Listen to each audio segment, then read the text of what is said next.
Suisse vous l'a dit tout à l'heure, puisque pour la plupart d'entre vous, vous étiez déjà là dans la conférence la table ronde de début d'après-midi. Donc là, Gabriela va aborder le marché de l'emploi en Suisse avec des chiffres qui vont vous être donnés, avec les secteurs qui sont les secteurs porteurs. Enfin bref, tous les enjeux vont vous être dévoilés avec cette petite conférence cette mini-conférence qui va durer environ une demi-heure. Le principe, vous le connaissez. Le principe. Plus de micro. Moi j'ai changé les cartes. Le principe, vous le connaissez. Donc, Gabriela développe son propos. Et puis, vous avez un petit moment d'échange ensuite. Cette conférence est enregistrée, filmée. Vous pourrez retrouver le contenu de ces conférences sur le site du GTE, du groupement, dans quelques jours. Je crois que cette conférence n'est pas en direct, il me semble. Si, elle est en direct. Donc, pour ceux, vous êtes là, vous. Mais pour ceux qui ne sont pas là, vous pouvez la suivre. Ils peuvent la suivre aujourd'hui sur le groupement. C'est pour ceux qui travaillent encore à 16h, presque 16h. Donc voilà, donc ça c'est les petites informations. On enchaîne pendant 20 minutes environ, je crois, et puis ensuite questions-réponses, comme à chaque fois. Je te laisse, Gabriela, c'est toi qui vas développer maintenant. Juste une chose, en fait, après, il y aura d'autres conférences, donc on n'aura pas forcément le temps, là, on avait une demi-heure de temps pour échanger en dehors de la table ronde. Donc, pour toute question hors conférence, je vous donne rendez-vous sur le stand d'emploi du groupement transfrontalier européen. D'accord ? Désolé, mais après, sinon, on n'est pas dans les temps, et désolé aussi pour cette attente. Il y a eu un problème technique. Alors, donc... rebonjour à une bonne partie d'entre vous et bonjour aux autres. Donc je me présente, je suis Gabrielle Taricone du service emploi du groupement transfrontalier européen. Aujourd'hui, pendant 20 minutes, je vais essayer de vous décrire les caractéristiques principales du marché de l'emploi en Suisse pour que vous, en tant que candidat, puissiez finalement l'approcher, mieux le connaître et donc mieux l'aborder et l'approcher en tant justement que chercheur d'emploi. Je pensais de commencer par des chiffres clés. Et je pense que le chiffre clé du marché de l'emploi en Suisse est celui du taux de chômage, qui aujourd'hui a atteint un niveau record de 2%. Donc on est avec des chiffres de août 2022. J'ai préféré laisser les chiffres des 3 années précédentes, donc 2019, 20 et 21. Vous allez voir que le taux était toujours très bas, même en période de pandémie, même pendant la crise sanitaire. Et aujourd'hui, avec un taux de chômage de 2%, on est même à un niveau plus bas qu'en période pré-crise sanitaire. Je vous ai mis également les chiffres concernant les différents cantons de la Suisse romande. Genève, c'est le canton qui est le plus concerné par le chômage, avec un taux qui reste quand même bas, donc il s'élève à 3,7%. Après, on descend au Jura, Vaud, Neuchâtel, et on arrive au canton de Valais avec un taux de chômage égal à 1,9%. Je vous rappelle le taux de chômage de ce côté de la frontière, donc est évoqué tout à l'heure par Pôle emploi, donc on est à 6,2%, il me semble. Et je vous ai mis aussi des cantons, en fait, un canton, mais il n'est pas le seul, où le taux de chômage s'élève à 0,6%. Donc moins d'1% de chômage dans certains cantons.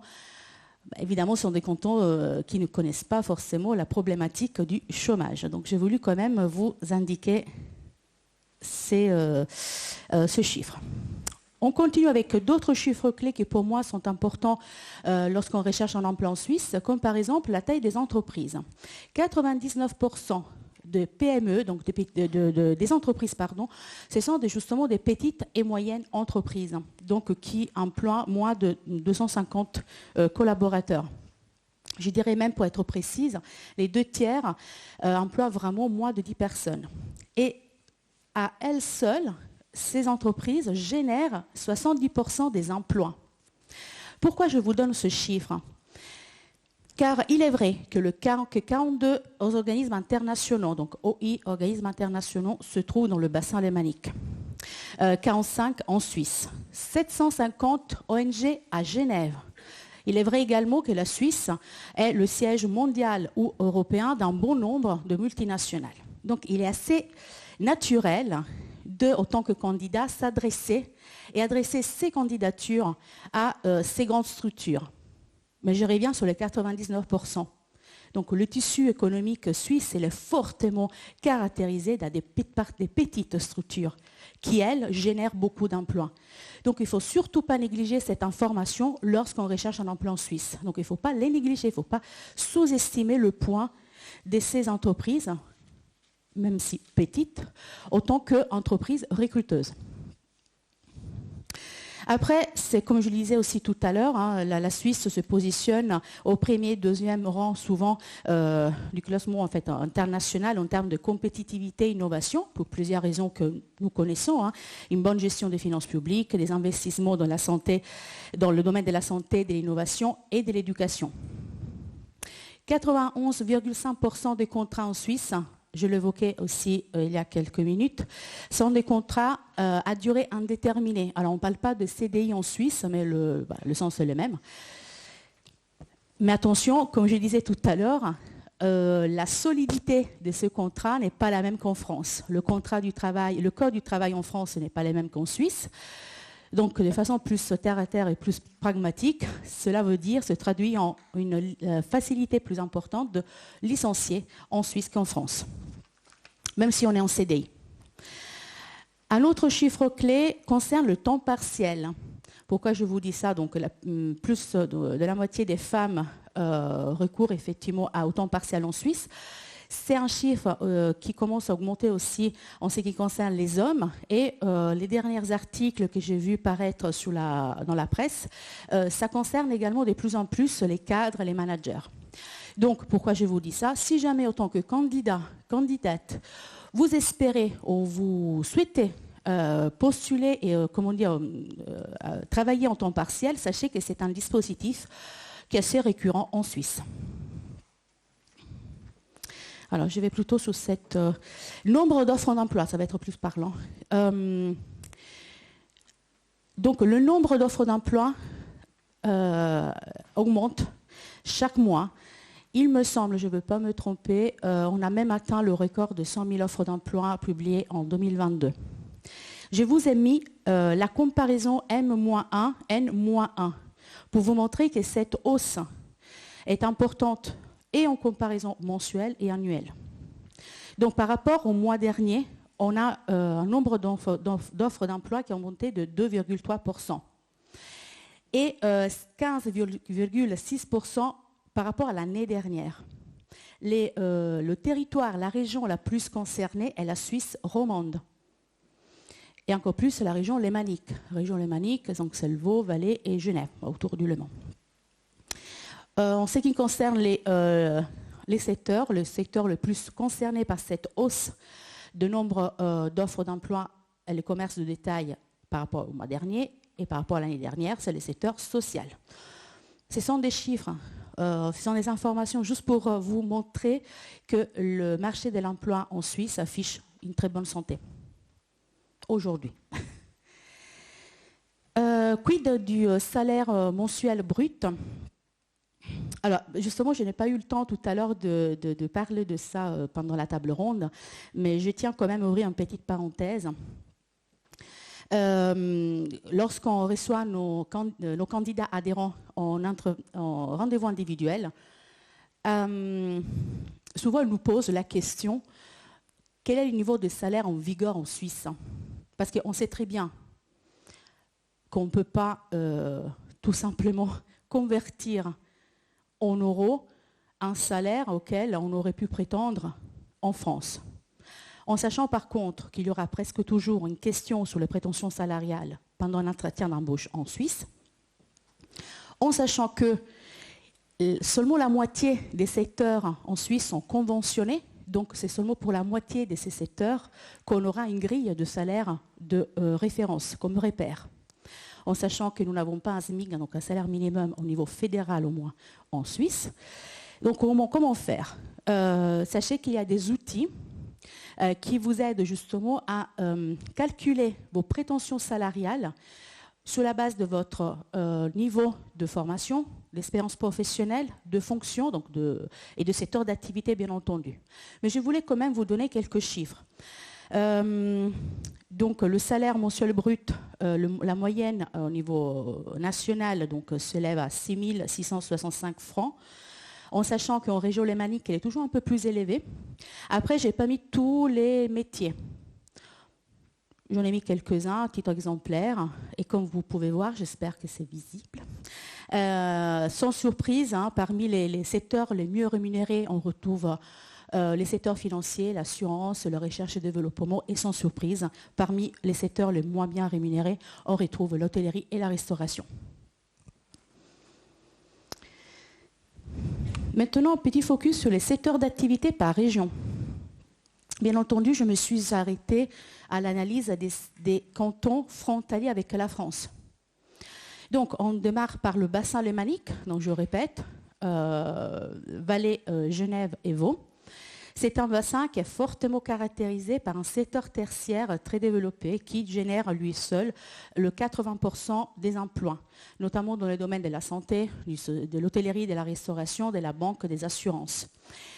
Nous avons également un secteur industriel quand même assez développé. On parle quand même de l'industrie hautement qualifiée, notamment dans la haute horlogerie, de la chimie, de la biotechnologie, etc. On monte, on va vers Neuchâtel, le Jura, Berne, Fribourg. Ici, nous avons le secteur le plus développé, le secteur industriel.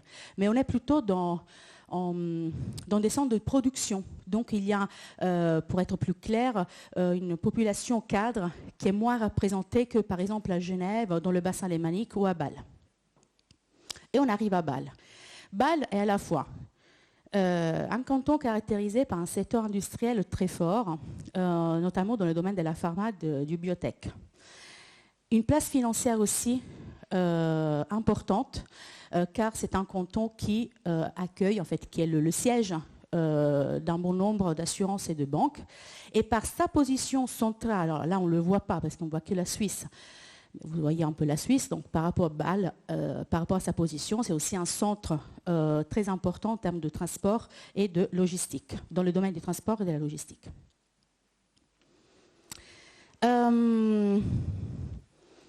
Et maintenant, quelques mots, j'essaie de faire assez vite parce qu'on a perdu un peu de temps, mais je veux quand même être exhaustive par rapport à cette présentation. Les secteurs porteurs aujourd'hui. Alors, j'ai choisi de représenter ces trois pôles, trois secteurs, qui aujourd'hui sont vraiment en tension. L'hôtellerie et restauration, santé informatique. Or, l'hôtellerie et restauration, ce sont des secteurs qui ont été traditionnellement confrontés à une problématique de turnover du personnel. Mais franchement, ce n'était pas forcément un secteur pénurique. Ce n'était pas des métiers pénuriques, ce n'était pas un secteur en tension. Et ça change aujourd'hui, et c'est une problématique à laquelle différents pays sont confrontés, même la France, évidemment. On en parle beaucoup. On a eu une augmentation de 91% du nombre de postes à pourvoir au deuxième trimestre 2022. C'est un secteur qui a été fortement touché, on le sait tous, par la crise sanitaire. Donc, entre des conditions de travail qui sont quand même souvent difficiles, un taux de rémunération qui est quand même assez bas. Et en plus, cette période d'arrêt qui a été imposée pendant la crise sanitaire et qui a permis à certains collaborateurs de ce secteur de pouvoir se former et se reconvertir et de trouver donc un travail dans d'autres secteurs, face à ces problématiques-là, aujourd'hui, on ne peut qu'enregistrer une certaine désaffection vis-à-vis de ces secteurs. Et donc, une difficulté de recrutement, justement. La santé, c'est un secteur traditionnellement porteur en Suisse. Il est de plus en plus, d'ailleurs. Si vous voyez les chiffres, on a aujourd'hui une augmentation de 62% du nombre de postes à pourvoir, qui est plus élevé même qu'en période pré-crise sanitaire, je dis bien. Et c'est évident. Pourquoi je dis c'est évident? Quand on parle de santé, de soins, forcément, on doit parler des enjeux démographiques, du vieillissement de la population. Et qui dit vieillissement de la population, dit forcément une hausse de demande, de besoins en termes de soins, et donc évidemment une augmentation d'un besoin de main-d'œuvre dans ce domaine. C'est très très lié. Et on estime un besoin de entre 40 000 et 70 000. Je trouve différents chiffres, donc voilà, je vous ai donné un peu une fourchette de soignants pour assurer la relève d'ici 2029. On est 2022. Vous voyez, le temps est très court. Autre secteur, le secteur de l'informatique. Et là, on parle quand même de profils très pointus, très qualifiés, pour faire face aux problématiques de la cybersécurité, de la gestion des plateformes cloud, mais également pour faire face à la digitalisation accélérée des entreprises. On l'a tous vécu avec le Covid, avec la crise sanitaire. Les entreprises ont dû s'organiser pour des ventes en ligne, par exemple, quand il s'agissait de magasins, de commerce, pour le télétravail. Donc tout ça, ça demande des compétences en informatique pour pouvoir justement accompagner cette transformation des entreprises et du mode de travail. Et là aussi, on estime un besoin de 40 000 professionnels d'ici 2026. Donc là, j'ai voulu quand même rajouter une petite slide sur les enjeux actuels.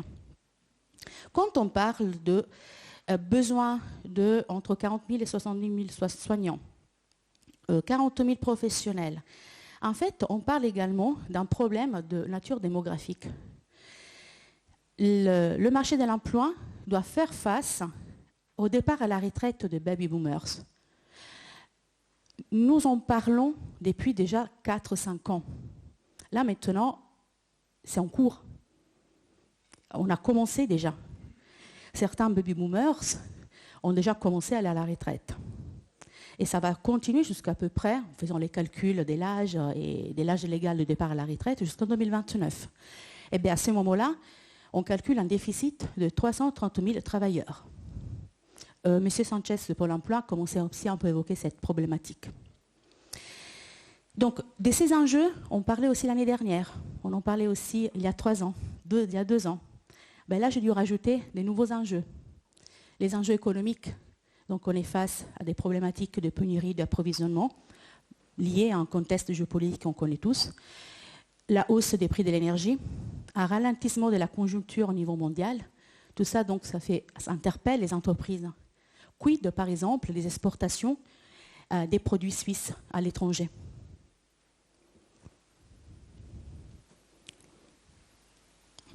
Pour terminer, le marché de l'emploi en Suisse est caractérisé également par la présence des frontaliers. Donc, petit slide sur les éléments plutôt quantitatifs. Combien de frontaliers vous habitent. Donc, on est à peu près à 370 000 frontaliers, une augmentation donc, de 6% en un an. 165 000 travaillent dans les cantons romans et pratiquement presque 100 000 à Genève. Plus de la moitié résident en France. Et c'est un chiffre, comme je le disais aussi il y a quelques minutes, qui a pratiquement doublé en 25 ans. Je dis 20 ans, c'est 25. Et 2/3 des frontaliers sont actifs dans le secteur tertiaire. Dernier slide. Sur le profil du candidat frontalier. Alors, généralement, les entreprises suisses cherchent du personnel qualifié, formé, notamment dans les cantons un peu plus caractérisés par un environnement international, comme par exemple le canton de Genève, avec, on a vu, 750 ONG sont présentes sur ces territoires, 42 organismes internationaux dans le bassin alémanique. Donc, c'est évident qu'également la maîtrise de plusieurs langues étrangères est aussi un plus, un atout pour un candidat en Suisse. Mais surtout, et en parlant avec les agences de placement, avec les chasseurs de tête, c'est vraiment quelque chose qui revient tout le temps. Le recruteur suisse demande et attend, exige presque, une capacité du candidat à s'adapter à une culture du travail qui est différente, à des codes culturels différents. Mais de cette partie-là, je parlerai plutôt demain, pendant ma conférence sur le CV en Suisse, à, si vous voulez être avec moi, 16h30, toujours dans cette salle. Donc je laisse juste cette information. Je le répète par rapport aussi à ceux qui la table ronde de tout à l'heure. Le recruteur suisse, comme n'importe quel autre recruteur, recherche des compétences techniques, mais également des compétences sociales, comme la compétence d'adaptabilité, la capacité, la faculté de s'adapter à un nouveau contexte. Donc cette compétence est évidemment encore plus importante, d'autant plus importante lorsqu'on intègre une entreprise dans un pays étranger. Mais voilà, là on en parlera demain, parce que nous n'avons que, je pense, 10 minutes, pas plus, pour les questions si vous en avez. Il n'y a pas Jean-Luc, donc je descends.